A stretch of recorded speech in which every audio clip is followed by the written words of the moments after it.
நமஸ்காரம். Welcome to be குருஸ் தமிழ். நான் உங்கள் ஜே.கே. ஸோ போன வாரம் ஒரு செய்தியை போட்டிருந்தோம்.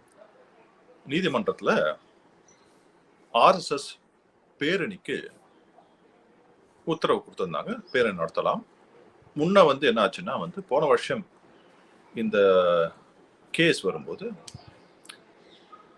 ஆர்எஸ்எஸ் பேரணி ஒரு கிரவுண்ட் இல்லாட்டி ஒரு 4 சவத்துக்குள்ள பண்ணலாம் அப்படின்ற ஒரு தீர்ப்பு வந்தது. அதுக்கு ஒரு மேல்முறையீடு போய் இப்போ ஆர்எஸ்எஸ் பேரணி ஊர்வலமாகவே நடத்தலாம் அப்படின்னு சொல்லிட்டு தீர்ப்பு வந்திருக்கு. இதுக்கு ஆர்எஸ்எஸ் தரப்புலேருந்து ஒரு 3 நாட்கள் தேர்வு செஞ்சு தமிழக காவல்துறைக்கு கொடுக்கணும்னு சொல்லியிருந்தாங்க. அதையும் கொடுத்தாச்சு. அதுக்கு மேலே இப்போ என்ன நடந்திருக்குன்னா, சமீபத்தில் ஆர்எஸ்எஸ் ஒரு நோட்டீஸ் கொடுத்துருக்காங்க தமிழக டிஜிபி அவர்களுக்கு. எதுக்காகன்னா, மார்ச் 5ஆம் தேதியை நிர்ணயம் பண்ணி அந்த நாளில் எங்களுக்கு பேரணி நடத்துறதுக்கு நீங்கள் பாதுகாப்பு, காவல்துறை பாதுகாப்பு கொடுக்கணும்னு கேட்டிருக்காங்க. அதுக்கு உண்டான உத்தரவு கொடுக்கணும் அப்படின்னு சொல்லியிருக்காங்க. ஸோ மார்ச் 5ஆம் தேதி நடத்துறதுக்கு நோட்டீஸ் கொடுக்குற அளவுக்கு கிட்டத்தட்ட இது நீங்கள் பண்ணலாட்டி இது நீதிமன்ற அவமதிப்பு வழக்காக போயிடும் அப்படி போகும்னு சொல்லிட்டு அவங்க இன்னொரு எச்சரிக்கையும் பண்ணியிருக்காங்க. ஸோ இதை பற்றி நம்ம கூட பேசுறதுக்கு சரவண பிரசாத் பாலசுப்ரமணியம் இணைஞ்சிருக்கார். அவரை வரவேற்போம். நமஸ்காரம். வணக்கம். எப்படி இருக்கு? ரொம்ப நல்லா இருக்கிறேன். ரொம்ப சந்தோஷம். ஸோ ஆர்எஸ்எஸ் முதல்ல உங்களுக்கு வாழ்த்துக்கள். போன தடவை தீர்ப்பு வந்துருச்சு நீதிமன்றத்துலேருந்து ஊர்வலம் நடத்துறதுக்கு. ஸோ நீங்கள் போன வாரம் நம்ம இந்த ரெக்கார்டிங் பண்ணுறச்ச சொன்னீங்க ஒரு 3 நாள் கேட்டிருக்காங்க. நாங்கள் இன்னும் டிசைட் பண்ணல. அது ஆர்எஸ்எஸ் உடைய மேற்பட்ட குழு டிசைட் பண்ணி சொல்லிடுவாங்க, தீர்மானித்து சொல்லிடுவாங்க. அது முடிச்சு இப்போ மார்ச் 5ஆம் தேதி நீங்கள் ஃபிக்ஸ் பண்ணியிருக்கீங்க இல்லையா? ஸோ எதனால மார்ச் 5ஆம் தேதி? நீங்கள் எதுக்கு இப்போ காவல்துறைக்கு அது இன்னொரு நோட்டீஸ் அனுப்புறதுக்குனால கட்டாயம் என்ன? நீங்கள் தெரிவிச்சா போதாதான், அவங்க அது ஏற்பாடு பண்ண மாட்டாங்களா? இல்ல, மார்ச் 5ஆம் தேதி ஏன் அப்படி கேட்டிருக்கோம் அப்படின்னா, மெயினா இட்ஸ் அ சண்டே. முதல்ல அது ஒரு ஞாயிற்றுக்கிழமை. வேலைக்கு போகிறவர்கள், சிறுவர்கள், பள்ளிக்கு போறவர்களுக்கு டிஸ்டர்பன்ஸ் இல்லாமல் இருக்கும். மெஜாரிட்டி இவங்க கேட்கிற டேட்ஸ் எல்லாமே சண்டேஸ் தான் இருக்கும். மார்ச் 5 ஸ்பெசிபிக்கா அந்த மாதிரி எந்த ஒரு ஃபங்க்ஷன்ஸ் எல்லாம் கிடையாது. எல்லா வித ஃபங்க்ஷன்ஸும் இப்ப முடிஞ்சிருச்சு. ஆக்சுவலா அந்த பிப்ரவரியில எல்லா வித ஃபங்க்ஷன்ஸும் முடிஞ்சிடும். அது இல்லாம நம்ம வி ஆர் ஆல்ரெடி ஆன்.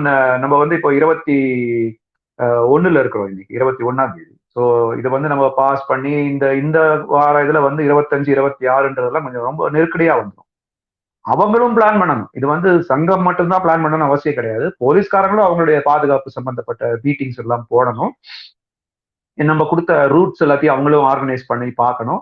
அதுக்கப்புறம் ஒருவேளை தேவைப்பட்ட அவங்களும் போய் ரூட் இன்ஸ்பெக்ஷன் எல்லாம் பண்ணிட்டு அதுக்கப்புறம் தான் அவங்க இது கொடுப்பாங்க. அதனால மார்ச் 5ஆம் தேதி பிக்கப் பண்ணியிருக்கு. நீங்களும் சொன்னீங்க உங்களுடைய இதுல இன்ட்ரோடக்ஷன் நோட்ல நோட்டீஸ் கொடுத்துருக்காங்கன்ட்டு. ஏன் நோட்டீஸ் கொடுத்தாங்க அப்படின்னா, இது ஏற்கனவே தீர்ப்பு எப்படி கொடுத்துருக்காங்க அப்படின்னா, இந்த ஆர்எஸ்எஸ் ஊர்வலத்திற்கு போலீஸ் தகுந்த பாதுகாப்போடு அவங்க கேட்கிற தேதியில ஏதாவது ஒரு 3 தேதியில கொடுக்கணும் அப்படின்னு கோர்ட் தீர்ப்பு வந்துருச்சு. So that is over. So இப்ப நம்ம இதுக்கு மேல மறுபடியும் நம்ம போய் பர்மிஷன் லெட்டர்னு முதல்ல இருந்து ஆரம்பிக்க கூடாது. சட்டப்படி அது தப்பாயிடும். இது நமக்கு தவறாயிடும். ஏன்னா கோர்ட் நீ நடத்திக்கோ, ஆனா போலீஸ் உங்களுக்கு பாதுகாப்பு கொடுப்பாங்க. அதுக்கு போலீஸ்க்கு இன்ஸ்ட்ரக்ஷன் கொடுத்தாச்சு. ஸோ இன்ஸ்ட்ரக்ஷன்ஸை எல்லாருக்குமே கொடுத்துட்டு அப்புறம் நம்ம we cannot issue a separate letter requesting எனக்கு ஊர்வலம் நடத்த அனுமதி வேண்டும்ன்றது எப்படி ஆயிடும்? தலைகளாயிடும். தவறான ப்ராசஸ். அதனாலதான் நோட்டீஸா கொடுத்தாங்க. அதாவது நாங்க இந்த டேட்டை ஃபிக்ஸ் பண்ணிட்டோம். இப்போ தமிழக டிஜிபிக்கு என்ன நோட்டீஸ் கொடுத்துருக்காங்கன்னா, இந்த நேரத்துல நீங்க உங்களுடைய பிளான்களை செஞ்சு உங்க போலீஸ் பாதுகாப்போட எங்களுடைய ஊர்வலத்தை நடத்துறதுக்கு நீங்க உதவி பண்ணணும். இதையும் நீங்க மீறி வேற அதாவது ஒருவேளை இந்த இடத்துல என்னால பண்ண முடியாது, போலீஸ்க்கு பாதுகாப்பு கொடுக்க முடியாது, சட்டம் ஒழுங்கிடும், அந்த மாதிரி ஏதாவது புதுசா ஸ்டேட்மெண்ட் எல்லாம் விட்டீங்கன்னா, as per the judgment given by the Supreme Court, this will High Court, I'm sorry, judgment given by the High Court, this will automatically go as a contempt of court. இது நீதிமன்ற அவமதிப்பா போயிடும். அது அவங்களுக்கே தெரியும். I think நம்மளோட அதிகமா படிச்சவங்க, நம்மளோட அதிகமா லா தெரிஞ்சவங்க தமிழக அரசாங்கத்துல இருக்கிறாங்க, போலீஸ் துறையில இருக்காங்க, அவங்களுக்கு லீகல் டிபார்ட்மெண்ட்லாம் இருக்கு. ஸோ அதனால பட் இது ஏன் நோட்டீஸா கொடுத்தாங்க அப்படின்றது நிறைய பேர் கேள்வி கேட்டிருந்தாங்க. இதுதான் காரணம்.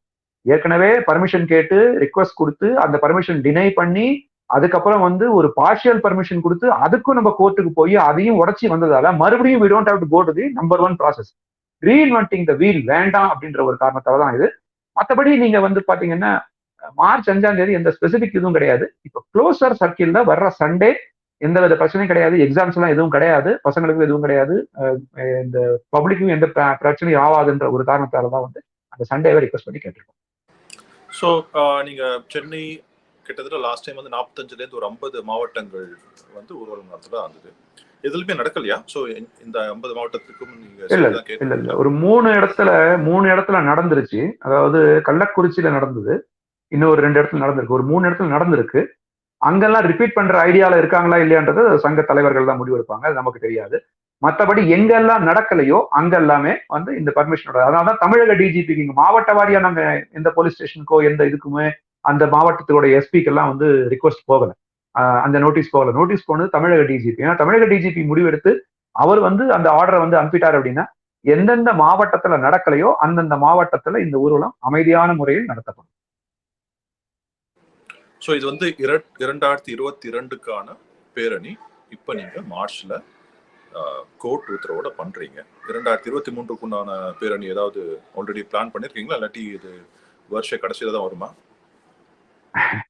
1925 சங்கம் ஆரம்பிக்கப்பட்ட போதே எந்தெந்த நாட்கள்ல பதசஞ்சலம் போகணும்ன்றத டாக்டர்ஜியும் குருஜியும் முடிவு பண்ணிட்டாங்க. அதனால நம்ம இது முடிவு பண்றது கிடையாது, சரிங்களா? எவ்ரி இயர் விஜயதசமி, அதாவது விஜயதசமி என்னைக்கு வருதோ, ஒருவேளை ஞாயிற்றுக்கிழமை வந்துச்சா நல்லது, விஜயதசமி ஞாயிற்றுக்கிழமை வரல அப்படின்னா அதுக்கு அடுத்து வர ஞாயிற்றுக்கிழமையில தான் இந்த பதசஞ்சலன் நாடு எங்குமே நடந்துகிட்டு இருக்கு. தமிழ்நாடும் விதிவிலக்கு அல்ல. அடுத்த முறையும் அந்த விஜயதசமி தான் இதுவே வந்து இந்த 2022 விஜயதசமி தான் நம்ம நடத்துறதுக்கு ட்ரை பண்ணோம். அது விஜயதசமிக்கு அடுத்து வர சண்டேல நடத்தும் போது அது கரெக்டா அக்டோபர் 2ஆம் தேதி வந்து விழுந்ததால, காந்தி ஜெயந்தி அது எல்லாமே ஒன்னா வந்து விழுந்ததால அது வந்து அவங்க ஒரு பிரச்சனையா கொண்டு போறாங்க. அடுத்த விஜயதசமி எந்த நாள்ல வருது என்ன இது நமக்கு தெரியாது. ஆனா விஜயதசமிக்கு தான் இந்த ஊர்வலம் நடக்கும். 2023லும் அதே விஜயதசமிக்கு அடுத்து வர சண்டேல கண்டிப்பா இந்த ஊர்வலம் நடக்கும்.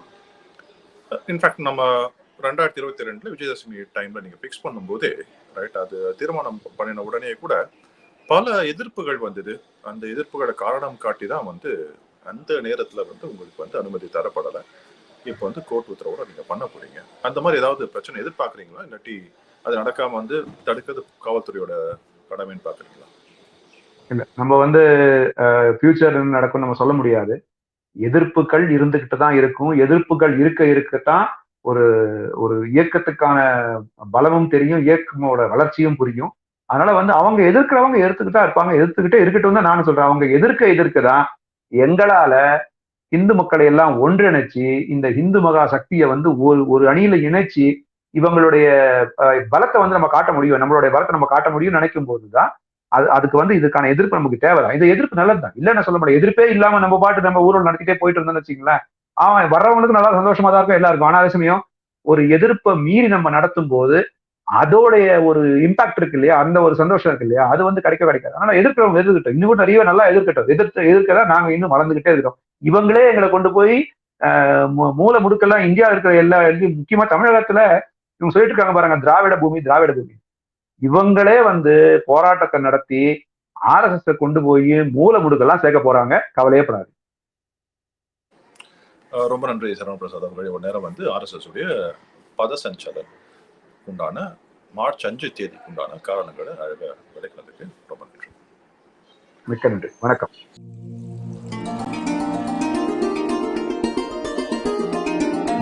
Thank